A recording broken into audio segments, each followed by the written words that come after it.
Bom dia a vocês. Uma Páscoa muito feliz a cada um de vocês. Este é um dos dias mais importantes em comemoração à ressurreição de nosso Senhor. É um dos dias mais importantes de toda a história do mundo. É a ressurreição.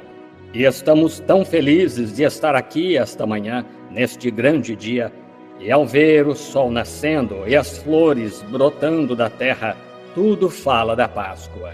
E agora vamos inclinar a cabeça só por um momento. Deus Pai, em Tua presença chegamos e estamos esperando que Tu nos dês esta manhã apenas uma pequena bênção extra do céu, um pequeno toque da Páscoa em nossa própria alma, de modo que ao sairmos daqui possamos dizer como aqueles que vinham de Emaús: porventura não ardia em nós o nosso coração por causa da Sua presença? Pois pedimos isto em Seu nome e para a Sua glória. Amém. No último livro, capítulo 28 do Evangelho de São Mateus, e versículo 7, gostaria de ler como texto enquanto adentramos este culto. E depois, imediatamente, dizei aos seus discípulos que já ressuscitou dos mortos. E eis que ele vai adiante de vós para a Galileia. Ali o vereis. Eis que eu vou-lo tenho dito.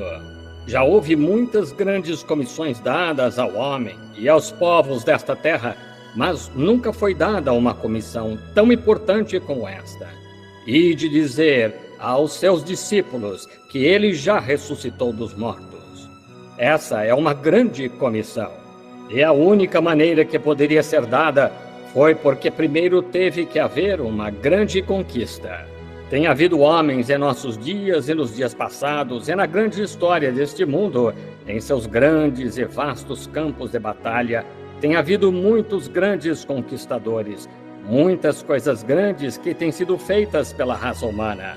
Por exemplo, estou pensando, enquanto vinha para cá esta manhã, acordando cedo, e não tive chance de estudar muito, porque não sabia exatamente que parte ontem à noite nós teríamos hoje entre o pastor e eu nos cultos. Mas a caminho para cá me ocorreu: o que será esta manhã? Que sei dizer de melhor para seu povo, para levar como mensagem? Pensei nisto, e de dizer aos seus discípulos. Agora, seus discípulos são seus seguidores. Um discípulo é um que segue. E pensei neste tema: o grande e poderoso conquistador. E pensando em quantos grandes conquistadores já tivemos neste mundo, e nas grandes coisas que fizeram para fazer progredir e melhorar o estilo da vida humana, estive pensando no grande Napoleão, lá em seu dia, que ele não era exatamente francês, mas tinha algo em mente. A princípio, ele desprezava a França, não gostava dela. Ele veio das ilhas, mas tinha uma ideia em mente, de que algum dia iria conquistar. E a razão por que tinha isso em mente é que ele tinha de ter algo em que trabalhar. Para cada homem, antes que possa fazer uma obra, você tem que ter algum motivo, alguma alternativa, algo em que esteja trabalhando como propósito de trabalho, algo por meio de que trabalhar.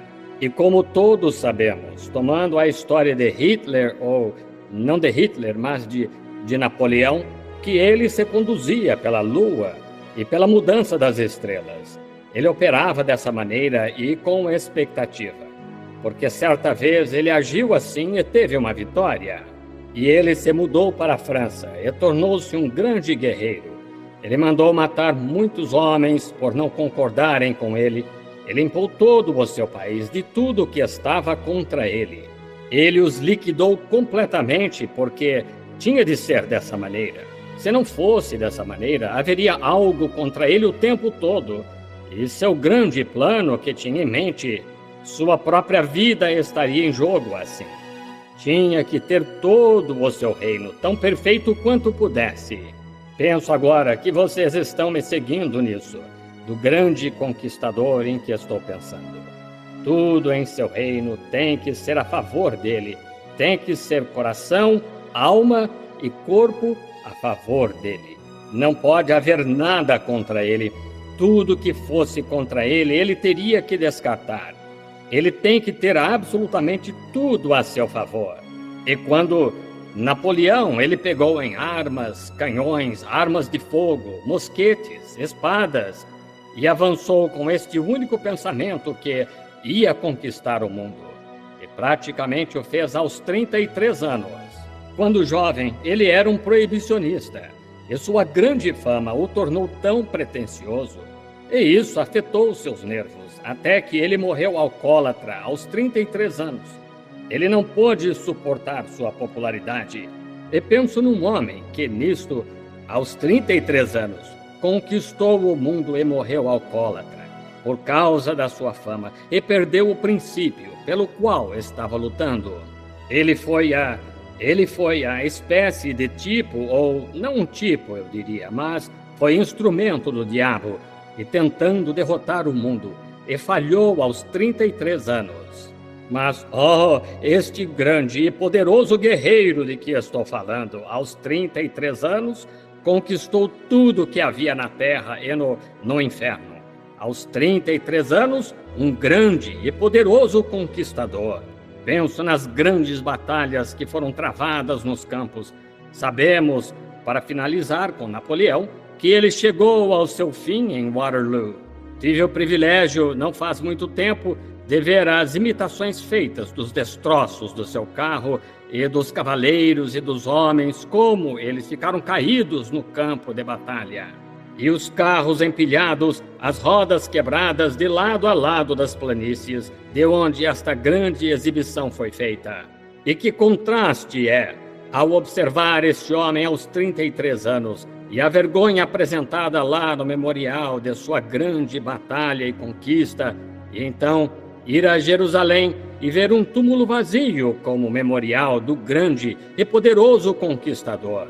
De uma maneira ou de outra, há um significado em conquistar. Se temos algo pelo que estamos lutando, se há uma doença em nosso corpo e estamos lutando entre a vida e a morte, que vitória é quando a vemos conquistada? Se estamos lutando por causa de um grande hábito ou algo grande que está nos rodeando, quando finalmente as grandes bandeiras tremulam e vencemos, que sentimento isso nos dá dentro de nós, pois podemos então ser um conquistador. Agora, penso na última guerra e como que, quando Hitler tinha tomado Varsóvia e os alemães acharam que aquela tinha sido uma das maiores vitórias que poderia haver, pois seu grande capitão-chefe, Adolf Hitler, tinha de uma vez afundado tudo em Varsóvia, derrubado as pontes e a grande ponte caiu. Os jornais publicaram grandes fotos da queda da ponte. Os alemães marcharam pela rua e tocaram tambores e sopraram apitos, e os milhares de aviões passaram por ele quando ele teve sua primeira grande vitória, exibindo-se como um Alexandre o Grande ou um Napoleão para conquistar o mundo, mas em que ele acabou? Em desgraça? Certamente que sim. Lembro-me de quando construíram a grande estrada da Birmânia. Se transpuseram a montanha. Alguns dos rapazes estão sentados aqui esta manhã, talvez, que atravessaram por esta grande estrada. Que tarefa foi! Quanto trabalho de verdade deu! E que verdadeiro trabalho eles fizeram! E quanto dinheiro custou construir a estrada da Birmânia? Os milhões de dólares. Os rapazes que perderam a vida ao fazê-la. Mas, finalmente, e depois de um tempo, quando a última milha da estrada tinha passado, e quando a estrada foi completada, as pessoas soltavam gritos de vitória.